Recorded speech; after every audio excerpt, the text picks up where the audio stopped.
Buehler, and welcome back to Surrogate Social. I have some special guests with me today, proven surrogates. This is Diana White, and this is Jennifer Mitchell, but we call her Jen. And so what we're going to talk about today is retirement, medical retirement, or kind of forced into surrogacy retirement, what that looks like, what that feels like.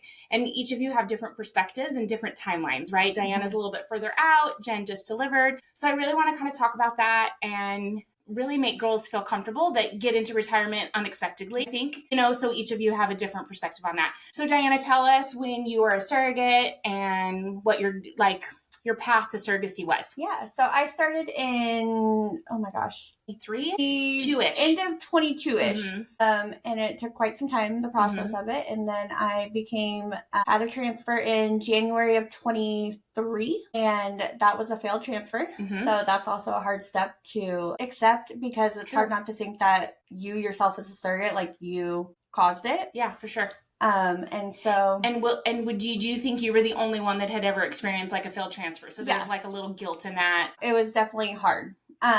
But then we did another transfer in May of 23, and we implanted 2 embryos instead of 1, and they both stuck. So I became pregnant with twins. I delivered the twins in January of 24, and yeah. So, and I'll add that when it's recommended to put 2 in, kind of like after failed transfers, sometimes that can be protocol. It's definitely not necessarily the goal to get pregnant with twins. It's kind of like the Hail Mary. That was our last 2 embryos. Try to just get pregnant. And then if 2 stick, fabulous. And if 1 sticks, great. But both stuck. And so then when you delivered, your pregnancy went smooth. You carried twins amazingly. Yeah. Most days I would forget I was pregnant. Yeah. And so like we kind of in our mind were like, oh, everything's going to be great. And then your blood pressure got a little high. Yep. Blood pressure got high towards the end. And then after they delivered, then it was really high. So that's what medically not denies you, but retires you. Yes. So basically what happened is were you 37 weeks? 36 in 1 day. Okay. So basically she got just shy of, full term with twins is 36 weeks. But so the girls were very healthy. And you had a little bit of swelling. So you went in and your blood pressure was slightly elevated. You did fine through delivery. And then was it 1 day or 2 days later? Maybe 1 or 2 days. Yeah. I was there a total of 4 days. Yeah. So her blood pressure spiked, like where she had to be medicated, and it became quite alarming. Anytime there's hypertension in pregnancy, even it's still called preeclampsia, which is pregnancy hypertension, even though you've already delivered, then that excludes you from surrogacy. Yes. So then you had a forced retirement.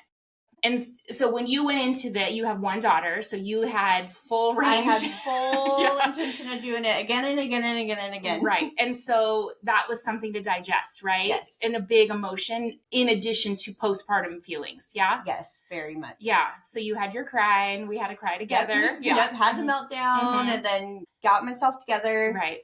And I think afterwards I just stayed busy to keep my mind off of all of it. I mean, like you said, delivering and being medically retired was a lot. Right. So just kept busy and started house hunting. Yeah.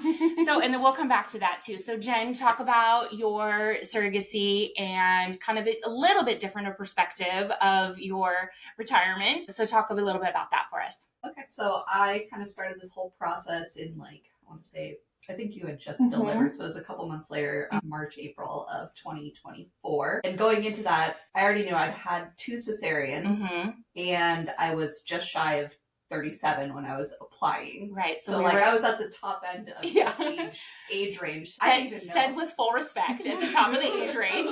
So I already knew, I didn't even know if I was going to be accepted, because of these things, kind of going into it with the expectation that, most providers don't even like to do more than 3 cesareans. Right.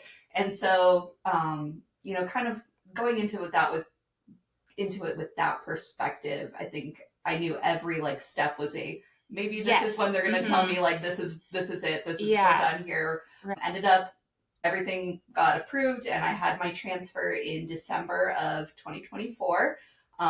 Took the first time and had a smooth, excellent pregnancy, no complications throughout the whole thing. And again, I'm keeping in mind that this is my third pregnancy.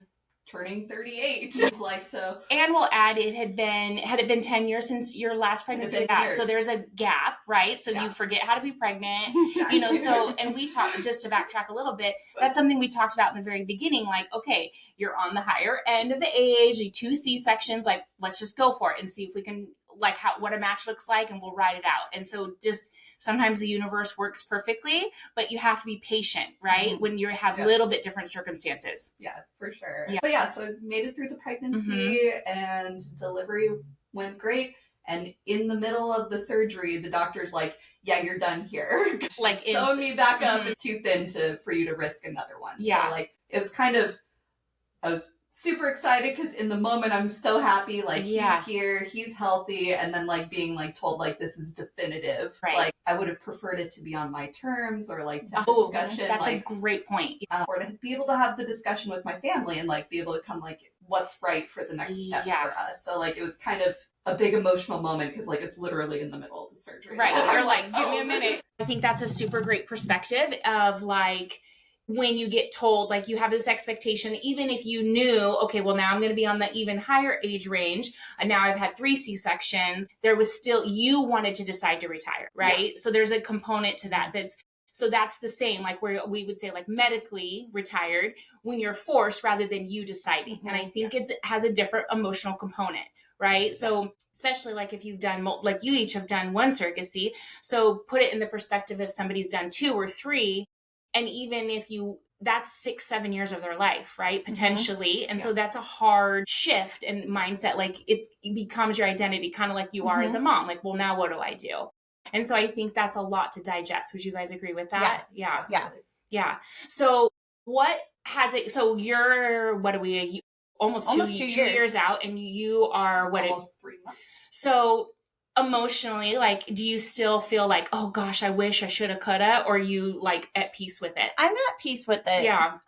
I'd say, I mean, after the first couple months, of course, but I think being 2 years out, like, I'm at peace with it. Of course, I look back and I'm like, what if? Man, I wish I could still do it again. I wish I could, but I'm at peace with it, and I'm okay with it. Right. Yeah. So, Jen, do you feel like 3 months out, you've digested a little bit better and kind of, or is it still processing, do you think? I think I'm okay with it. Like, I've accepted that this is, the reality. Like, I still see being a surrogate as a huge part of my identity now. Oh, for sure. And so, like, kind of, like, still coming to terms with, like, oh, I don't need to come to group anymore, but I still want to come to group and still be part of this experience. So I think that's a huge component, right? So you can absolutely take that pride with you for lifelong, right? Like, you can absolutely be like, well, guess what I did in this year, and it could be 10 years from now. And I'll add, especially with us, group doesn't end just because you're retired or you've delivered, right? So we have girls that come years later. We have 1 surrogate that delivered 5 years ago. She's been with me for over 12 years in total, but she comes once a year at Christmas, even just to kind of say, hey, and how's it going? So I think that's a huge component. So we're not just like, okay, bye, we're done with you too, right? So I think that helps. I mean, I hope that helps. Yeah, I mean, being 2 years out, I mean, I've come every month still. I encourage everybody to be mentors, right? Nobody can talk to another surrogate like another surrogate. And so you can help the newbies and be like, oh, you got it. Or from your perspective of twins, like, that's a rarity anymore, right? And so, and then with somebody with 2 C-sections and being on the higher age range, like, there's perspectives that you can help these newbies that, yes, I can say it, but it's like mom saying it, and then it's like, oh, the cool sister saying it, right? So I think that that's so important, and I'm so grateful that you girls still want to come and be a part of thing, and I want everybody to always feel as welcome. And even though you feel like you shouldn't come to group, you're always welcome at group, right? Yeah. I mean, honestly, yes, you don't get the compensation, but, like, there's something about the social aspect of it, and, like, the healing of just being off all together, laughing, talking about our kids. We play games, like, all these things, right? We talk about books, and we become part of each other's lives. And so it's letting go of surrogacy. It's letting go potentially of friendships that you think are going to shift.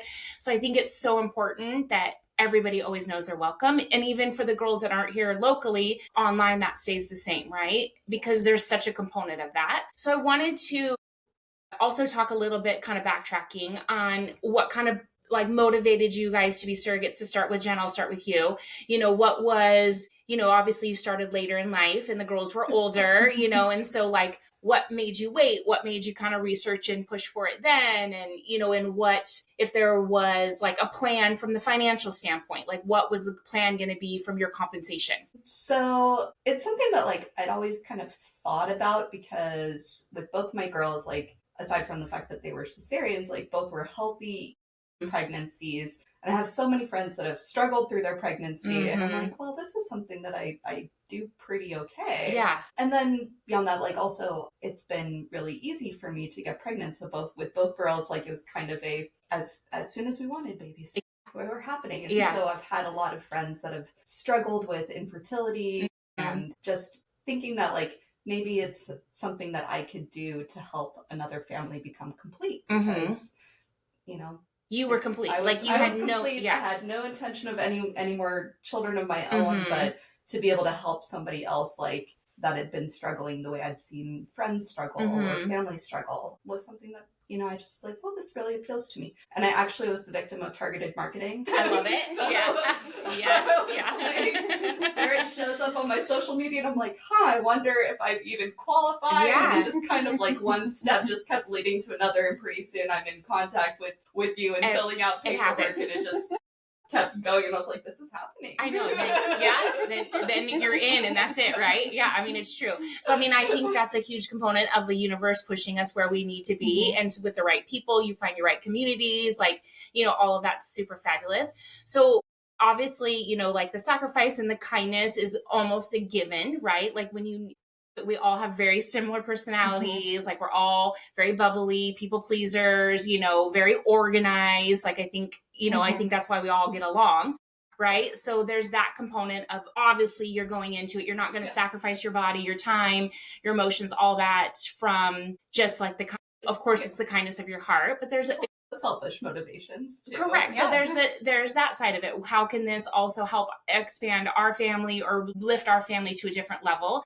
So from your perspective, Jen, like what was the plan? Is it college for the girls or just getting a nest egg? Like what was your perspective on that? So there was like a couple things we wanted to do with the house. And we were able to take care of those things. We're actually putting a lot of the money towards a trip to Europe. Oh, I love that. So we started law school. Money towards law that school. Is amazing. 100%. I see that for you. Yeah, for sure. So Diana, let's talk about yours. So like, obviously like, not to skip over, like, of course you wanted to help somebody and all of that, but what was kind of like the ultimate goal or the plan with what you were going to do with the compensation? Yeah. I mean, the ultimate goal was living in California is beyond expensive. Yeah. I think we all know living here. And there was no way that we were going to be able to buy a house on our income. Right. And you guys have great jobs, right? Yeah, both of you are very established in your careers and, all of that. So I think that's a huge component too, right? Definitely. So I had a friend that had been a surrogate before. I knew someone who was a surrogate with a cell. And so that's how I got the information and got it going. And then, I just knew like this is something I want to do to be able to provide more for my family. Right. And so we were able to use the money as a down payment for a house. And so I'm super big step. Yeah. Like huge. Life-changing, right? So I mean, I think that's the component. And I think there shouldn't be any stigma or shame in that this got us our house, or this got us out of debt, or got us our student loans paid off, or put us like, I had this surrogate I was talking about that comes to a group still. She became a psychologist. And so like, she used all that money for school, right? So I think that's huge because sometimes you just need that little push to have that down payment or do home repairs, so I think it's super important that there's no like stigma to that, that you can still be super prideful, super giving, super sacrifice, like all of the things that you do, but still make your family better too. And I think that's huge. Yeah. So I want to talk about, because you had fully in your mind thought, oh, cool, we're going to do the down payment and then I'll do another one and it would be for repairs, right? Yeah, so we'll remodel and all the things. So let's talk about like how you've talked about this a lot, that you were so grateful that you were super stringent about saving those payments, because if you had kind of dwindled it away thinking, oh, I'll just do it for the next surrogacy, you wouldn't have had your down payment. Yeah, 100%. I mean, honestly, there were months where it was like, yeah, let's go a little more shopping 100%. or let's go do this. So, I mean, I could have easily just dwindled the money away. Right. And so I'm very grateful. I mean, I would tell girls over and over, like, save your money, save your money, save your money. Yeah. Because you don't know if you're going to be able to do it again. I think, I mean, I had full intention. I mean, even going into delivery, you thought I'll do 2 to 3 more. I was like, all right, well, I wonder when I can start the process again. 100%. And then being told after delivery, like, nope, we're done. I was like, oh, well. So then there's that like kind of panic too, like, okay, well now like we can't do the floor or whatever, right? Like whatever that looked like. So I think that's a huge component of it. You know, I call it like Disneyland, you know, like surrogacy Christmases and things like that. You can actually 100% splurge, but if there's a goal, be mindful of it. Yeah. We usually say, put that money in a separate account from your household money, because you quite literally will just be like, oh, I'll run to Target one more time this month. Because as soon as you say, I'll just spend my monthly allowance. Well, if you calculate your monthly allowance, that's like $7,000. That's that's hard to come up with $7,000, right? So I think that's super good advice. And like, I think everybody should hear that. A part of it is like, put it in a separate account. Yes.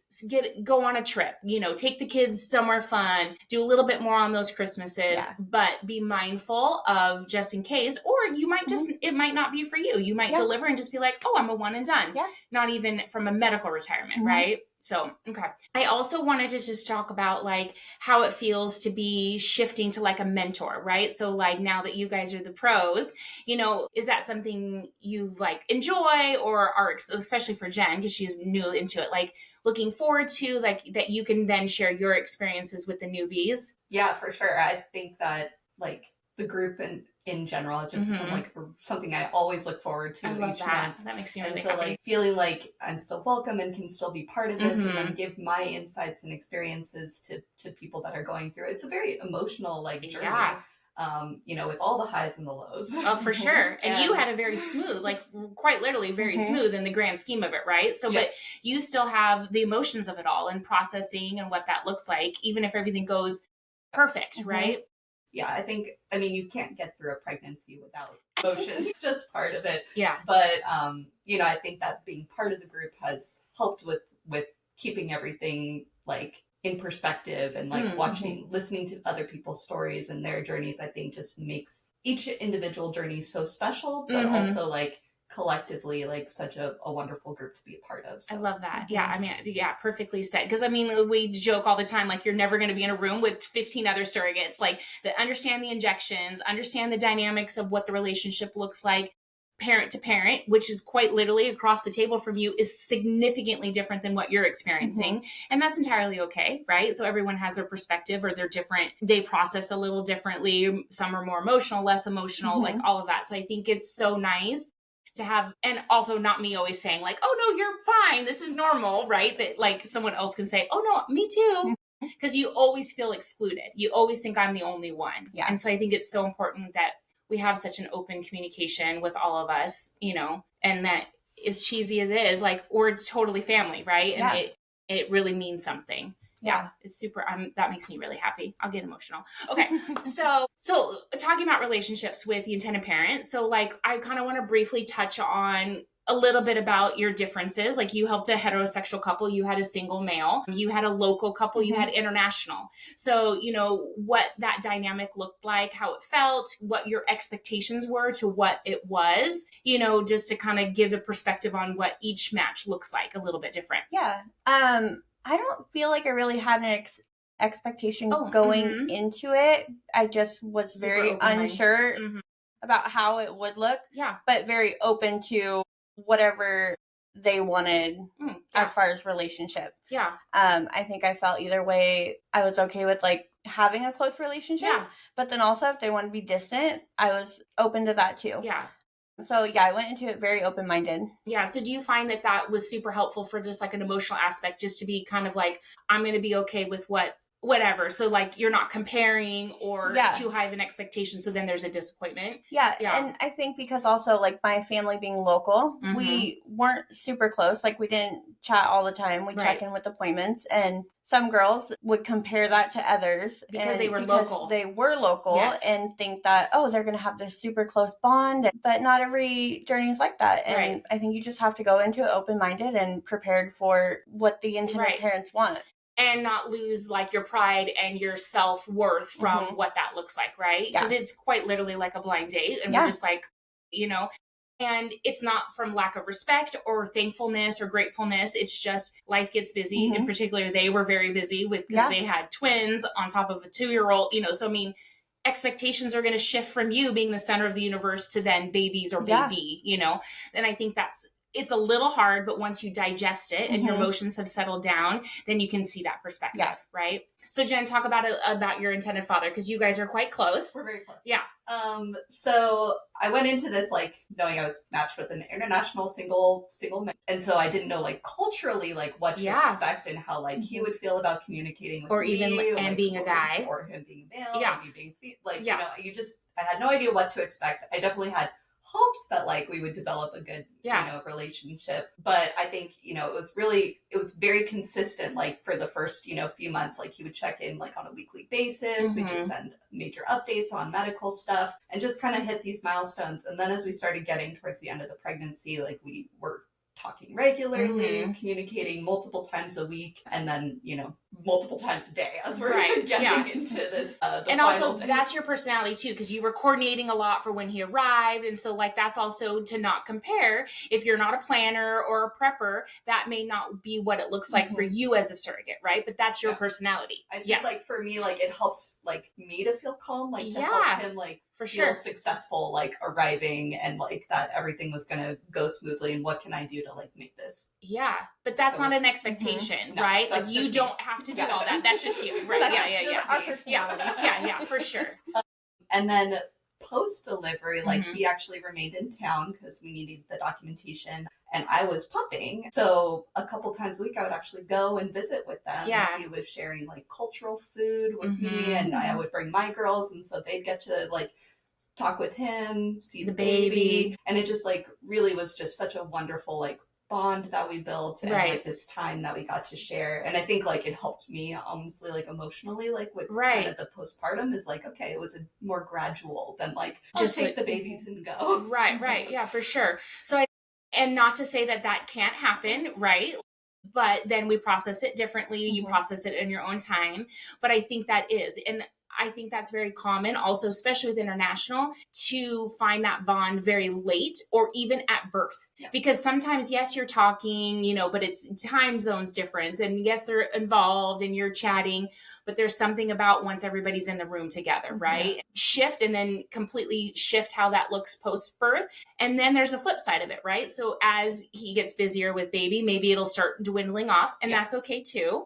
Right. And so maybe it'll become milestone updates or birthdays and then holidays. And then it kind of could even go completely away. Again, it doesn't remove the pride or the thankfulness. It's just life happens. We all remember what it was like to have newborns and toddlers, and it's hard, And so again, you shift from being the center to then the baby, but that's the goal. But it's hard to tell yourself that when you're postpartum and in your feels. Would you guys agree a little bit? Absolutely. Yeah. So I think that's normal. And like, again, the more we talk about what's normal, when you think you're the only one, like, well, I want the attention, but it's just, you've been the center of the universe for 2 years, right? But that's the goal, is to shift to the baby, right? Yeah. So anything else that you guys would like to share, or anything about your journeys or what it feels like to be a retired mentor with pride? I think I'm just super grateful for the whole experience. I mean, from start to finish, and the sisterhoods, the friendships. I mean, and I think that's a huge part of it too. Like you said, being retired, like after delivery, it's like, well, now what do I do? But I mean, the process is so long from start to finish that you build friendships and sisterhoods and family, and like it just becomes such a part of your life. Right. True. Yeah. So I think, I think I can't preach it enough that everybody's welcome for however long they want. And some girls need to kind of take a break and then come back just for their own sanity, and kind of peace and moving on, or you can stay around forever, So Jen, anything you would like to add? No, just to echo what Diana said, like, it's just been such an incredible journey. And I mean, I think no matter what, like I'll always look back on these like couple of years, like with just such pride. I'm gonna start crying. I know. I can't help it. Because then if there's teary-eyed, I'm done. I know. Don't look at me. I'm truly postpartum. So like, I have excuses. I know. What excuse do I have?